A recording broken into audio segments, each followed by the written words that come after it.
નમસ્કાર મિત્રો, સ્વાગત છે તમારું આપ સૌની સિયારી ચેનલ ગુજરાતી સાહિત્ય વિદ નિકુંજ યુટ્યુબ ચેનલમાં હું નિકુંજ પરમાર આપ સૌનું તહેદીલી સ્વાગત કરું છું. મિત્રો, આજના વિડીયોમાં વાત કરવાના છીએ આજના સૌથી મોટા સમાચાર આવ્યા છે. મિત્રો, તો પેન્શનરો અને સરકારી જે કર્મચારી છે તેમના માટે સરકારે ખોલા તિજોરીના તાળા કહી શકાય.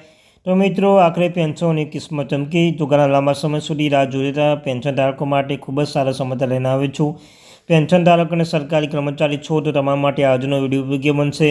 વિડીયો શરૂ કરતાં પહેલાં વોટ્સઅપ ચેનલ ટેલિગ્રુપ બંને બનાવી લિંક ડિસ્ક્રિપ્શનમાં મૂકું છું, અવશ્ય જોઈન થઈ જજો. મિત્રો, તમને આ ચેનલ પર સરકારી કર્મચારી, નિવૃત્ત કર્મચારી, પેન્શન ધારક બાબતે પગાર, પેન્શન, ડીએ, એચઆરએ અને કોઈ પણ અપડેટ આવે હરેક અપડેટ આપણી ચેનલ પર વાત કરવામાં આવશે. તો આપણી આ ચેનલને સબસ્ક્રાઈબ કરવાનું ભૂલશો નહીં, વિડીયો પર લાઇક કરવાનું ભૂલશો નહીં. તમે રોજ તમે આવી નવીન અપડેટ મળતી રહેશે પેન્શન ધારક બાબતે, સરકારી કર્મચારી બાબતે. ચાલો જાણીએ આજની મહત્ત્વની વિગતો. મિત્રો, જાન્યુઆરી 8મું પગાર પંચની રચનાની જાહેરાત બાદ હવે સરકાર કેન્દ્રીય કર્મચારી ડીએમની ભેટ આપવા જઈ રહી છે. હવે કર્મચારીઓના સીધા 9,540 રૂપિયાના મોંઘવારી ભથ્થું એટલે ડીએનએસ એલાઉન્સ મળશે, જેનાથી તેમની આર્થિક સ્થિતિમાં સુધારો થશે. હવે હોળીના તહેવાર પણ નજીક આવી રહ્યું છે. આવી સ્થિતિમાં ડીએની રકમ કર્મચારી માટે બેવડી ખુશી હશે. હવે કર્મચારી રાહ જોઈ રહ્યા છે કે આ રકમ તેમના ખાતામાં ક્યારે જમા થશે. ચાલો આપણે જાણીએ વિગતવાર માહિતી. કર્મચારીના આ વર્ષની શરૂઆતમાં ડીએ વધારવાની રાહ જોઈ રહ્યા છે. હવે આ અંગે કર્મચારી માટે સારા સમાચાર આવ્યા છે. હવે મોંઘવારી ભથ્થામાં વધારો સાથે તેમનો પગાર પણ વધારો થશે. આ પગલું કર્મચારી માટે બેવડું સારું સાબિત થશે. કર્મચારીના ખાતામાં ટૂંક સમયમાં 9,540 રૂપિયાનું ડીએની રકમ આપવામાં આવશે. ખાતામાં આવવાની સાથે જ લાખો કર્મચારીઓને ડીએડીએસ માટે રાહ જોવાનો અંત આવશે. ડીએ અને ડીઆરમાં વધારો થશે અને પેન્શન પર ઘણો ફાયદો થશે. જાહેરાત માર્ચમાં થઈ શકે છે. મોંઘવારી ભથ્થામાં વધારો વર્ષમાં વ્યવહાર કરવામાં આવે છે. પહેલો 1 જાન્યુઆરી, બીજો 1 જુલાઈ અમલમાં આવશે. 2025માં પહેલો વધારો જાન્યુઆરીથી અમલમાં આવશે, ત્યારે માર્ચ 2025માં તેની સત્તાવાર જાહેરાત થઈ શકે છે.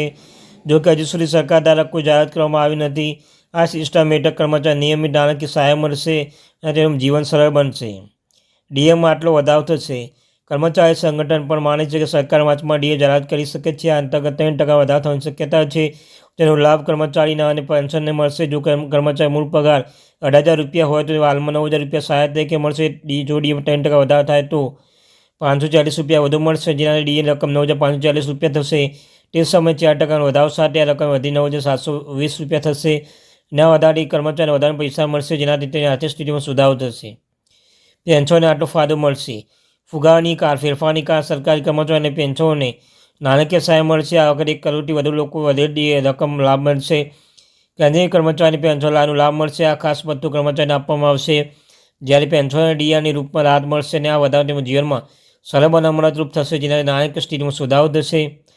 ગયા વર્ષમાં મોંઘવારી ભથ્થામાં આટલો વધારો થયો હતો. મિત્રો, ગયા વર્ષમાં માર્ચમાં સરકારે ડીએમાં 4% વધારો કર્યો હતો. ત્યારબાદ ઓક્ટોબરમાં સરકાર કર્મચારી ડીએમાં 3% વધારો કર્યો હતો, જેના કારણે તે વધી 53% થયો હતો.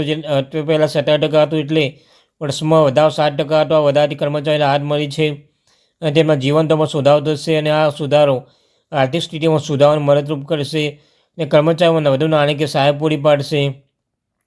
આ વધારો ડીએમ વધશે. મોંઘવારી ભથ્થામાં ધ્યાનમાં રાખી સરકાર કર્મચારી પેન્શનને નાણાકીય સહાય પૂરી પાડવા માટે ખાસ રકમ નક્કી કરશે.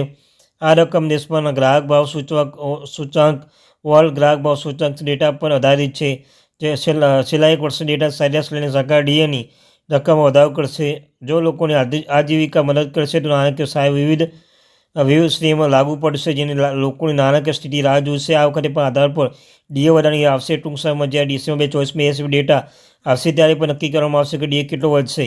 આ પછી માર્ચમાં ડીએ મળી શકે છે. તો મિત્રો, થેન્ક યુ વેરી મચ. આપણી આ ચેનલ સબસ્ક્રાઈબ કરવાનું ભૂલશો નહીં, વિડીયોને પણ લાઇક કરવાનું ભૂલશો નહીં. મળીશું એક નવા વિડીયો સાથે.